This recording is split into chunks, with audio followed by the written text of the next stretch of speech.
Fala galera, bom dia, passando aqui para fazer o vídeo de pós-jogo, dando a minha opinião sobre essa derrota na segunda rodada do Vasco para o Red Bull Bragantino, derrota por 2-1, né?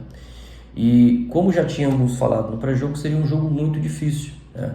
Haja vista que o Red Bull Bragantino é um time que joga bem em casa, aproveita bem no campeonato seus domínios, né, ali, o fator casa, e fez uma partida para vencer, né? Principalmente no primeiro tempo. O Red Bull Bragantino amassou o Vasco nos primeiros minutos, né? Achei o Vasco muito desatento, desinteressado da partida, e não à toa ali, num dos lances, né, a bola acaba sobrando, né, no bico da área, e o jogador chuta e o Léo Jardim falha, né? Aí para mim o Léo Jardim também foi preponderante para o primeiro gol do Bragantino, né?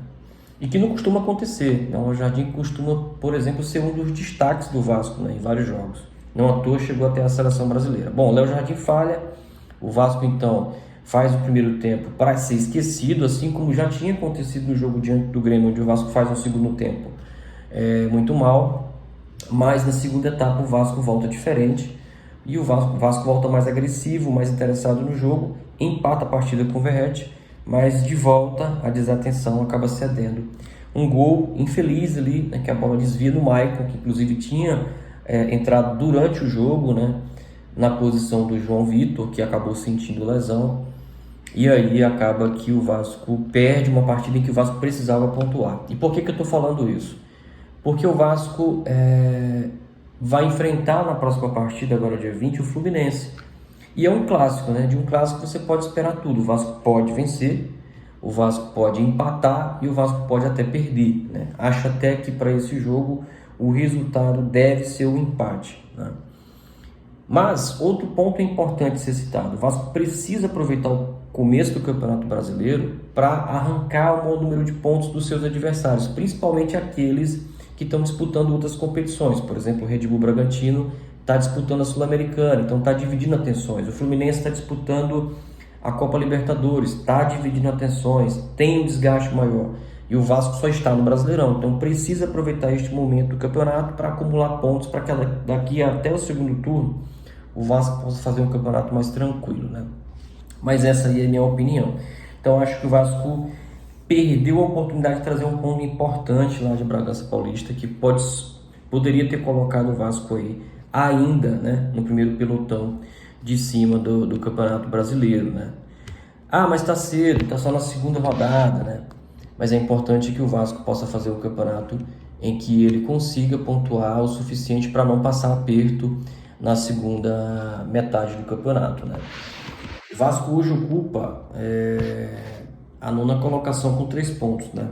Tá à frente ali de Bahia, Palmeiras, Criciúma, Atlético Mineiro, Fluminense, né, que é o próximo adversário, Corinthians. Então eu acho que desse pelotão de baixo aí, por exemplo, até o 16º, até o 19º, por exemplo, o Vasco pode ficar atrás do São Paulo no campeonato, pode ficar atrás do Fluminense, deve ficar atrás do Atlético Mineiro, certamente vai ficar atrás na tabela de classificação do Palmeiras. Então o Vasco precisa aproveitar esse momento para pontuar o máximo possível, né? E aí, você concorda comigo? Acha que eu estou correto? Acha que eu estou equivocado? Deixa aí nos comentários, né? E já envolvendo a polêmica do Ramon Dias, que declarou que infelizmente o VAR tem sido decidido por uma mulher, isso em referência ao jogo do Grêmio.